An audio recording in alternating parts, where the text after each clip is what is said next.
어려운 법을 알기 쉽게 맞춰드립니다. 맞춤형 법률 맛집 맞춤법 TV. 안녕하세요. 안녕하세요. 반갑습니다. 안녕하세요. 반갑습니다. 네. 오늘은 네. 지난 시간에 제가 미리 예고해드린 대로 대인배상 1과 대인배상 2의 차이를 통해서 대인배상 2를 꼭 가입을 하셔라라는 얘기를 하기 위해서 이 영상을 준비했습니다. 근데 지난번에 이제 책임보험은 한도가 정해져 있다고 말씀을 그렇죠? 해주셨잖아요. 네. 근데 한도를 넘지 않으면 이제 종합보험이 필요 없는 거 아닐까요?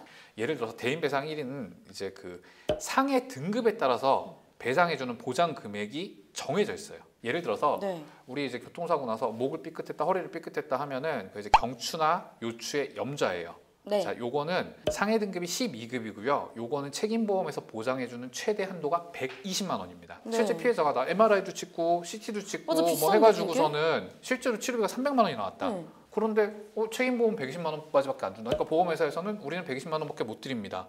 그럼 180만 원 어떻게 해야 돼요? 내가 내야 되는 거 그렇죠. 아니에요? 사고를 일으킨 내가 내야 돼요.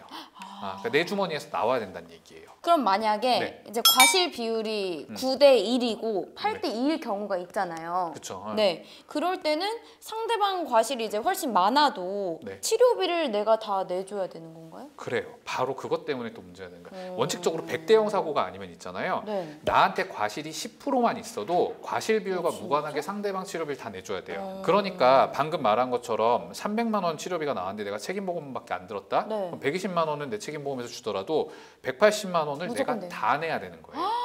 좀 억울한데? 이제 다만 네. 다음 영상으로 준비하고 있는 게 이제 2023년에 달라지는 보험 약관인데 요 경우에는 이제 네. 달라진 약관에 따르면 상해 등급 12에서 14등급까지는 그 경상 환자에 대해서는 네. 이제 대인배상 2에서 과실 비율대로 나눠서 내게끔 바뀌었어요. 그럼 이제 등급대로 음. 배상액이 한정이 돼 있다고 했잖아요. 네. 그 기준은 어떻게 정하는 거예요? 자동차 손해배상보장법 시행령에 나와 있고요. 예를 들어서 12등급 같은 경우 네. 상해 12등급이면 어떤 게 있냐면요. 외상후 급성 스트레스 장애, 그다음에 3cm 미만으로 얼굴이 찢어졌다. 그다음에 척추나 뭐 이렇게 허리나 뭐 목 네. 같은 데에 염좌가 생겼다. 네. 그런 것들에 해당되면은요. 요거는 12등급이거든요. 네. 치료비가 피해자한테 얼마가 나왔던지 간에 네. 보험회사에는 120만 원까지밖에 보장을 안 해줘요. 나머지는 내 주머니에 고스란히 내가 내야 되는 네. 거구나. 그럼 나중에 못 받아요? 내가 낸 거를? 피해자 입장에서 네. 피해자 입장에서 민사소송하면 되죠, 당연히. 그러니까 어떻게 되는 거냐면 아까 300만 원의 피해가 발생을 했는데 아나운서님 책임보험밖에 안 들었어. 네. 그래서 120만 원은 책임보험에서 받고 180만 원은 아나운서님이 줘야 되는데 아나운서님 나 돈 없어, 배째. 이러면 어떻게 해야 돼요? 저는 그냥 내가 치료 받아야 돼요. 내가 치료 받으면 물론 그거에 대해서 소송을 통해 손해배상 청구를 할 수는 있는데 네. 그럼 돈 없어서 배째라고 하는 사람 소송에서 이긴다고 뭐 가져올 것도 없을 거고. 그리고 이 경우에는요. 국민건강보험공단에서도 아나운서님한테 구상권 청구 들어가요. 왜? 이거 원래 보험 안 돼요. 다른 사람이 잘못해갖고 내가 다친 거는. 네. 근데 나는 어쩔 수 없이 이 사람이 배상 안 해주니까 보험으로 치료를 받았잖아요. 네. 그럼 보험공단에서는 누구한테 구상하겠어요? 네가 내야 될 돈 우리가 보험공단에서 내줬으니까 아나운서님한테 구상권 청구 들어가요. 그래서 이제 가입하는 게 책임보험만 가입하면 안 되고 종합보험에 해당하는 대인배상 2를 가입하는 거예요. 대인배상 2 같은 경우에는요. 네. 이 책임보험을 넘어서는 손해를요. 내가 가입한 금액, 그러니까 이 보장 금액이죠. 네. 이 범위에서 상해 등급하고 무관하게 전부 다 보상을 해줘요. 그리고 무한으로 가입을 할 수도 있어요. 그러니까 피해자의 피해가 얼마가 나든 다 할 수 있죠. 근데 굳이 무한까지 해야 될 이유가 있을까요? 이게 대인배상 2를 가입해야 하는 다른 이유랑도 관련이 있는데요. 제가 네. 예를 들어볼게요. 아나운서님 교통사고를 냈어요. 피해자가 1년이나 병원에 장기 입원 치료를 받았어요. 근데 이 사람이 알고 보니까 대기업 CEO야. 어떡해. 연봉이 30억쯤 돼.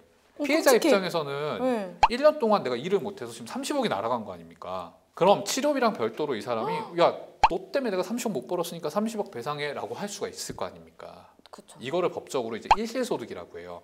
원래 내가 벌 수 있었던 게 사고 때문에 그 수입을 놓친 거. 그것도 원래 배상의 범위에 들어가요. 근데 책임보험만 들면 당연히 보장 안 되죠. 그렇죠. 배째야죠. 근데 대인배상 2에서 만약에 내가 무한으로 가입을 해놨다 그러면은 이거 다 보장해 주는 그래요? 거예요. 30억까지? 30억이든 50억이든 100억이든 진짜.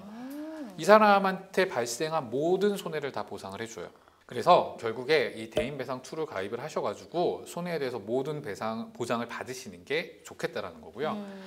참고로 제가 지난 시간에 네. 자기 신체 사고랑 자동차 상해에도 말씀을 드렸어요. 맞아요. 요거 보험 가입하실 때 헷갈리시는 분들 많으실 텐데요. 자기 신체 사고는요. 대인배상 1하고 똑같아요. 내가 입은 사고에 대해서 상해 등급별로 보장액이 잘려요. 근데 딱 자동차 정해졌고. 상해는 네. 내가 입은 상해에 대해서 대인배상 2처럼 가입 금액 내에서 제한 없이 보장을 해주는 거예요. 그래서 아까 말한 대로 일시손해 이런 네. 것도 다 보장이 돼요. 대인배상 1과 유사한 게 자기 신체 사고, 대인배상 2와 유사한 게 자동차 상해. 그래서 자동차 상해로 드시는 걸 추천합니다. 자, 그래서 아무튼 네. 지금까지 말한 것처럼 책임보험인 대인배상 1만 가입을 하게 되면은 실제로 내 주머니에서 나와야 하는 경우가 허다합니다. 좋습니다. 저희 이거 시리즈가 또 준비가 돼 있나요? 네, 다음 영상에서는요. 제가 이것도 언급을 했었는데 네.